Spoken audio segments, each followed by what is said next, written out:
ಸ್ವಾಗತಿಸುತ್ತಿದ್ದೇನೆ.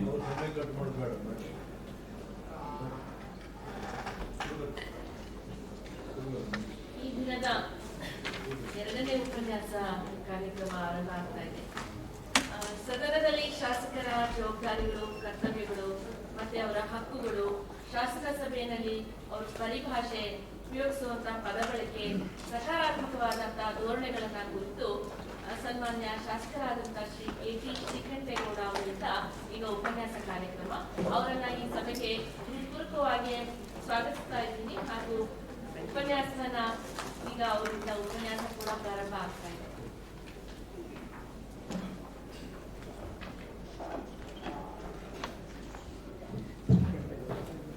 ಎಲ್ಲರಿಗೂ ನಮಸ್ಕಾರ.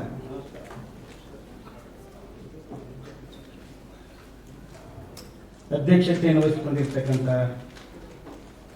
ನಮ್ಮೆಲ್ಲರ ನೆಚ್ಚಿನ ಸಭಾಪತಿಗಳು ಮತ್ತು ಈ ತರಬೇತಿ ಕಾರ್ಯಕ್ರಮದ ರೂವಾರಿಗಳು ಆದಂಥ ಮಾನ್ಯ ಶ್ರೀ ಬಸವರಾಜ ಹೊರಟ್ಟಿಯವರೇ, ವಿಧಾನ ಪರಿಷತ್ತಿನ ಕಾರ್ಯದರ್ಶಿಗಳಾದಂಥ ಶ್ರೀಮತಿ ಮಹಾಲಕ್ಷ್ಮಿಯವರೇ, ನನ್ನ ಎಲ್ಲ ಸಹೋದ್ಯೋಗಿ ಸನ್ಮಿತರೇ, ಅಧಿಕಾರಿ ವರ್ಗದವರೇ, ಮಾಧ್ಯಮದ ಸ್ನೇಹಿತರೆ, ಮೊದಲಿಗೆ ವಿಶೇಷವಾಗಿ ನೂತನ ಶಾಸಕರಿಗೆ ನನ್ನ ಅಭಿನಂದನೆಗಳನ್ನು ಸಲ್ಲಿಸ್ತೇನೆ ಮತ್ತು ಸ್ವಾಗತವನ್ನು ಕೂಡ ಬಯಸುತ್ತೇನೆ. ಕಳೆದ 2 ದಿನಗಳಿಂದ ಗಂಭೀರವಾದ ತರಬೇತಿ ಇಲ್ಲಿ ಆಗ್ತಾ ಇದೆ. ತರಬೇತಿ ಅತ್ಯಂತ ಅಗತ್ಯ ಮತ್ತು ಅನಿವಾರ್ಯ. ನಿನ್ನೆ ಮತ್ತು ಇವತ್ತಿನ ತರಬೇತಿ ಅತ್ಯಂತ ಸಕಾಲಿಕವಾಗಿದೆ, ಪ್ರಸ್ತುತವಾಗಿದೆ.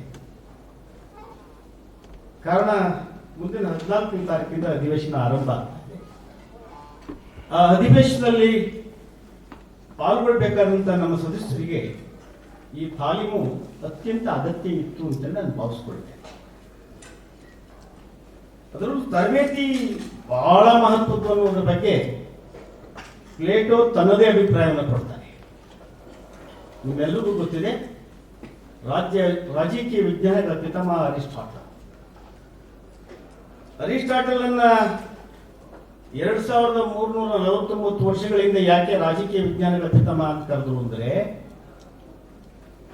ಗ್ರೀಕ್ನ ಶ್ರೇಷ್ಠ ತತ್ವಜ್ಞ ಅಂತ ಅರಿಸ್ಟಾಟಲ್ ಆವತ್ತಿಗೆ 153 ರಾಷ್ಟ್ರಗಳ ಸರ್ಕಾರಗಳ ಅಧ್ಯಯನವನ್ನು ಮಾಡಿ ದಿ ಪಾಲಿಟಿಕ್ಸ್ ಅನ್ನುವಂಥ ಕೃತಿಯನ್ನು ಬರೀತಾರೆ. ಕ್ರಿಸ್ತಪೂರ್ವ 328ರ ಹೊತ್ತಿನಲ್ಲಿ, ಸರಿ ಸುಮಾರು 2349 ವರ್ಷಗಳ ಹಿಂದೆ. ಅಲ್ಲಿಯವರೆಗೆ ಆ ಥರದ ಯಾವುದೇ ಕೃತಿಗಳು ರಾಜ್ಯಾಡಳಿತ ಕುರಿತು, ರಾಜಕೀಯ ವಿಜ್ಞಾನ ಕುರಿತು ಬಂದಿರಲಿಲ್ಲ. ಆ ಕಾರಣಕ್ಕಾಗಿ ಅರಿಸ್ಟಾಟಲ್ನ ರಾಜಕೀಯ ಪಿತಾಮಹ ಅಂತೇಳಿ ನಾವು ಇವತ್ತಿಗೂ ಕರೀತೇವೆ. ಈ ಅರಿಸ್ಟಾಟಲ್ ಗುರು ಪ್ಲೇಟೋನ ಶ್ರೇಷ್ಠ ಕೃತಿ ದಿ ರಿಪಬ್ಲಿಕ್ ನಲ್ಲಿ ಅವರು ಐಡಿಯಲ್ ಸ್ಟೇಟ್ ಮತ್ತು ಜಸ್ಟಿಸ್ ಬಗ್ಗೆ ಹೇಳ್ತಾರೆ. ಐಡಿಯಲ್ ಸ್ಟೇಟ್ ಅಂದ್ರೆ ಆದರ್ಶ ರಾಜ್ಯ. ಆದರ್ಶ ರಾಜ್ಯ ಹೇಗಿರ್ಬೇಕು ಅನ್ನುವಂತ ಪ್ರತಿಪಾದನೆ ಪ್ಲೇಟೋದು ಆ ಕೃತಿಯಲ್ಲಿ ಏನಾಗಿತ್ತು ಅಂದ್ರೆ, ಒಂದು ರಾಜ್ಯದ ಆಡಳಿತವನ್ನ 16 ವರ್ಷಗಳ ತರಬೇತಿ ಪಡೆದಂತ ಬೇರೆ ಸಾಮಾಜಿಕ ಸಂಪರ್ಕ ಇಲ್ಲದ ಜನರಿಂದಲೇ ಒಂದು ರಾಜ್ಯದ ಆಡಳಿತ ನಡೀಬೇಕು. ಆಗ ಮಾತ್ರ ಒಂದು ಆದರ್ಶದ ರಾಜ್ಯದ ನಿರೀಕ್ಷೆ ಸಾಧ್ಯ ಅನ್ನುವಂಥದ್ದನ್ನ ತನ್ನ ರಿಪಬ್ಲಿಕ್ ಅನ್ನುವಂಥ ಕೃತಿಯಲ್ಲಿ ಪ್ರತಿಪಾದನೆ ಮಾಡ್ತಾರೆ. ಹೊರಗೆ ಸಂಸಾರ ಇರಬಾರ್ದು, ಇನ್ಯಾರ ಸಂಪರ್ಕ ಇರಬಾರ್ದು, ರಾಜಾಡಳಿತದ ಕೌಶಲ್ಯ ಹೇಗೆ ಅಂತೇಳಿ ತರಬೇತಿಯನ್ನು ನೀಡಿ ಅವರಿಂದ ಆಡಳಿತ ನಡೆಸಬೇಕು ಅನ್ನುವಂಥದ್ದನ್ನ ಆ ಕಾಲಕ್ಕೆ 2350 ವರ್ಷಗಳ ಹಿಂದೆ ಪ್ಲೇಟೋ ಪ್ರತಿಪಾದನೆ ಮಾಡ್ತಾರೆ. ಅಂದ ಮೇಲೆ ಈ ತರಬೇತಿಯ ಮಹತ್ವ ನಿಮ್ಗೆ ಅರ್ಥ ಆದೀತು ಅಂತೇಳಿ ನಾನು ಭಾವಿಸ್ಕೊಳ್ತೇನೆ. ನಿಮ್ಗೆಲ್ರಿಗೂ ಗೊತ್ತಿದೆ, ಇವತ್ತು ಪ್ರಜಾಪ್ರಭುತ್ವ ವ್ಯವಸ್ಥೆಯಲ್ಲಿ 2 ಮಾದರಿಗಳಿದ್ದಾರೆ. ಒಂದು ಅಧ್ಯಕ್ಷೀಯ ಮಾದರಿ, ಮತ್ತೊಂದು ಸಂಸದೀಯ ಮಾದರಿ. Presidential type of democratic government, parliamentary type of democratic government.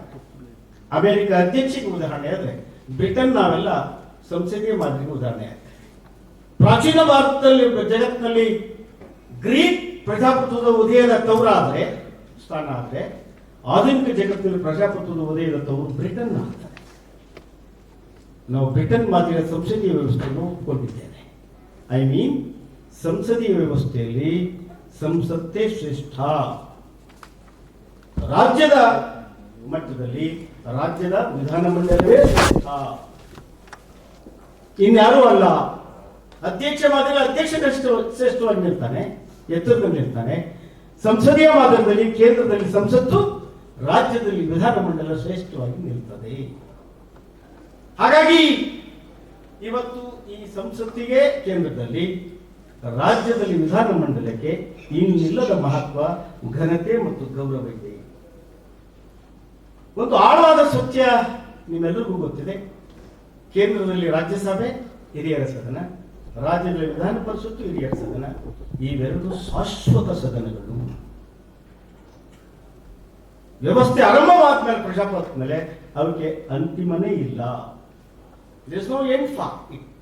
ಯಾಕೆ ಅಂದ್ರೆ ಅವು ನಿರಂತರವಾಗಿ ಅಸ್ತಿತ್ವದಲ್ಲಿರ್ತಾರೆ. ವಿಧಾನಸಭೆ ಡಿಸರ್ವ್ ಆಗ್ತದೆ, ಲೋಕಸಭೆ ಡಿಸರ್ವ್ ಆಗುತ್ತೆ, ಅಸ್ತಿತ್ವ ಕಳ್ಕೊಳ್ಳುತ್ತೆ. ಆದರೆ ರಾಜ್ಯಸಭೆಯಾಗಿ, ವಿಧಾನ ಪರಿಷತ್ತಾಗಲಿ ಯಾವತ್ತೂ ತನ್ನ ಅಸ್ತಿತ್ವವನ್ನು ಕಳ್ಕೊಳ್ಳಲ್ಲ. ಅದಕ್ಕಾಗಿ ಅವನ ಪರ್ಮನೆಂಟ್ ಬಾಡಿ ಇರ್ತೀವಿ. ಹಾಗಾದ್ರೆ ಹೇಗೆ ಅದು ರಚನೆ ಆಗುತ್ತೆ? ಪ್ರತಿ 2 ವರ್ಷಕ್ಕೊಮ್ಮೆ 3ನೇ ಒಂದು ಭಾಗದ ಸದಸ್ಯರನ್ನ ನಾವು ನಿರಂತರವಾಗಿ ಆಯ್ಕೆ ಮಾಡ್ತಾ ಬರ್ತೀವಿ.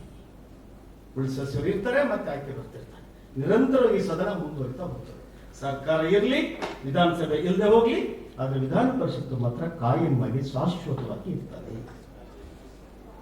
ಬಹಳ ಆಶ್ಚರ್ಯ ಅಂದ್ರೆ, ಇಡೀ ದೇಶದಲ್ಲಿ ಕೇವಲ 8 ರಾಜ್ಯಗಳಲ್ಲಿ ಮಾತ್ರ ವಿಧಾನ ಪರಿಷತ್ತು ಇತ್ತು.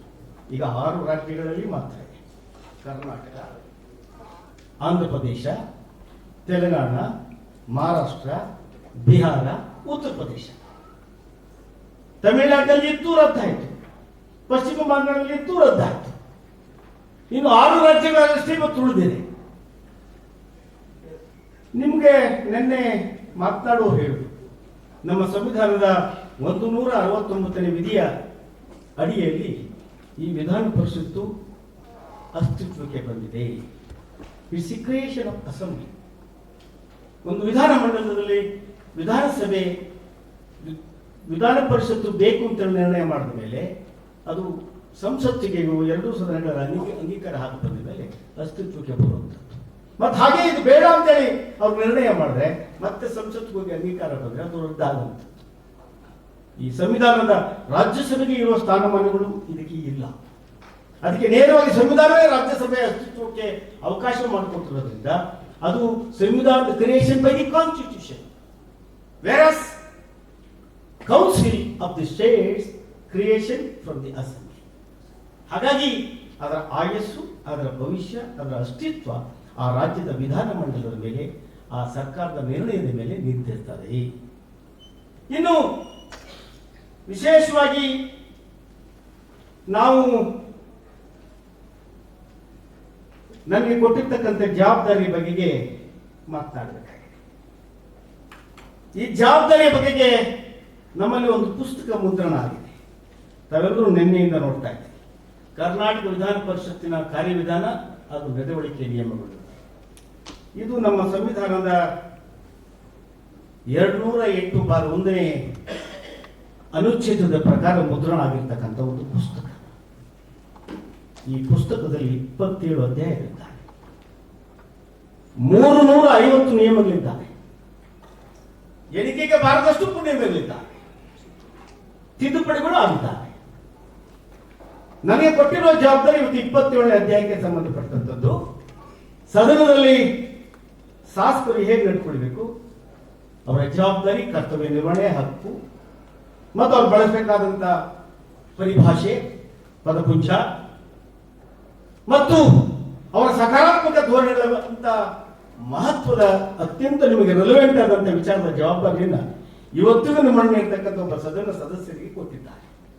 ಅತ್ಯಂತ ಕಿರಿಯವನಾದ ನನಗೆ ಕೊಟ್ಟಂತ ಈ ಜವಾಬ್ದಾರಿಯ ಕಾರಣಕ್ಕಾಗಿ ನಮ್ಮ ಸಭಾಪತಿಗಳಿಗೆ ಮತ್ತು ವಿಧಾನಮಂಡಲದ ಕಾರ್ಯದರ್ಶಿ ರಾಧೆಗೆ ಎಲ್ಲರಿಗೂ ವಂದನೆಯನ್ನು ಸಲ್ಲಿಸ್ತೇನೆ. ಕೌಲನ್ ಶಂಕರ್ ಪುಸ್ತಕ ಹೊಸ ಸದಸ್ಯರಿಗೆ ಕೊಟ್ಟಿದ್ರು ಇಲ್ಲವೋ ಗೊತ್ತಿಲ್ಲ. ನಮ್ಮ ಈ ರೂಲ್ಸ್ ಅಂಡ್ ಪ್ರೊಸೀಜರ್ ನೀವು ಹೇಗೆ ಓದ್ತಿರೋ, ಸಂವಿಧಾನವನ್ನು ಹೇಗೆ ಓದ್ತಿರೋ, ಹಾಗೆ ಕೌಲನ್ ಶಂಕರ್ ಅನ್ನುವಂಥ ಪುಸ್ತಕವನ್ನ ಆಗಾಗ ಅಭ್ಯಾಸ ಮಾಡುವಂತ ನೀವು ಇಟ್ಕೊಳ್ಬೇಕು. ಮತ್ತು ನಿಮ್ಮೆಲ್ಲರೂ ನಮಸ್ಕಾರ ಮಾಡಿ ಕೇಳ್ತೀನಿ, ಯಾರು ನಿರಂತರ ಅಧ್ಯಯನಶೀಲರಾಗಿರ್ತಾರೋ ಅವರು ಮಾತ್ರ ಒಬ್ಬ ಸಮರ್ಥ ಶಾಸಕನಾಗಿ ರೂಪುಗೊಳ್ಳಲಿಕ್ಕೆ ಸಾಧ್ಯ. ಅವರು ಸದನದಲ್ಲಿ ಇನ್ವಾಲ್ವ್ಮೆಂಟ್ ಆಗಲಿಕ್ಕೆ ಸಾಧ್ಯ. ಇನ್ವಾಲ್ವ್ಮೆಂಟ್ ಮಾತ್ರ ಬ್ರಿಂಗ್ ಸಕ್ಸಸ್. ಆ ಇನ್ವಾಲ್ವ್ಮೆಂಟ್ ಮಾತ್ರ ಬ್ರಿಂಗ್ಸ್ ಇಂಟ್ರೆಸ್ಟ್ ಅಂಡ್ ಕ್ಯೂರಿಯಾಸಿಟಿ. ಸದನಕ್ಕೆ ನಾನು ಹೋಗಲೇಬೇಕು, ನಾನು ಬರಲೇಬೇಕು, ನಾನು ಭಾಗವಹಿಸಬೇಕು ಅನ್ನೋ ವ್ಯಾಮೋಹ, ಪ್ರೀತಿ, ವಿಶ್ವಾಸ ನಿಮ್ಗೆ ಬರಬೇಕಾದ್ರೆ ನೀವು ಅಧ್ಯಯನಶೀಲರಾಗಬೇಕು, ಸಕ್ರಿಯವಾಗಿ ಸದನದಲ್ಲಿ ಪಾಲ್ಗೊಳ್ಬೇಕು. ಹಾಗಾಗಿ ಕೌಲನ್ ಶಬ್ದ ಸದನದಲ್ಲಿ ಭಾಗವಹಿಸುವ ಬಗೆಗೆ ನಿಮಗೆ ಒಂದು ಆರಂಭದ ಮಾತನ್ನ ಹೇಳ್ತಾರೆ. ಸಂಸದೀಯ ಬದುಕಿನ ಅತ್ಯುನ್ನತ ಸಂಪ್ರದಾಯಗಳನ್ನ ಕಾಪಾಡಿಕೊಂಡು ಬರುವ ಸಲುವಾಗಿ ಸದಸ್ಯರು ಸದನದ ಒಳಗೆ ಮತ್ತು ಹೊರಗೆ ನಡತೆಯ ಒಂದು ನಿರ್ದಿಷ್ಟ ಮಟ್ಟವನ್ನು ಪಾಲಿಸಿಕೊಂಡು ಬರಬೇಕು ಎಂದು ನಿರೀಕ್ಷಿಸುತ್ತೇವೆ.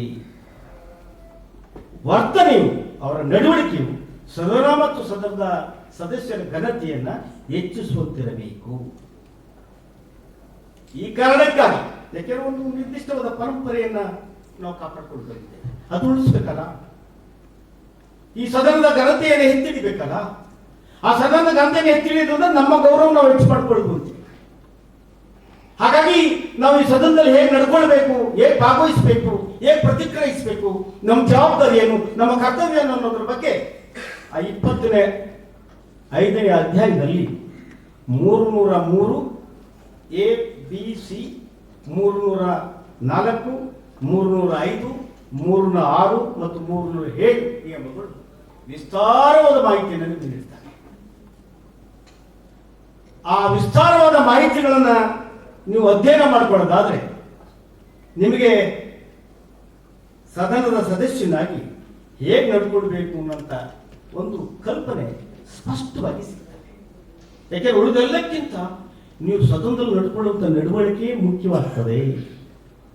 ಅದು ನಿಮ್ಮ ವ್ಯಕ್ತಿತ್ವವನ್ನು ಗಟ್ಟಿ ಮಾಡ್ತದೆ, ಅದು ನಿಮ್ಮ ಜವಾಬ್ದಾರಿ ಹೆಚ್ಚಿಸ್ತದೆ, ಅದು ಇಡೀ ರಾಜ್ಯದ ಭೂಪಟದಲ್ಲಿ ನಿಮ್ಮನ್ನು ಗುರುತಿಸುವಾಗೆ ನೋಡಿಕೊಳ್ತದೆ.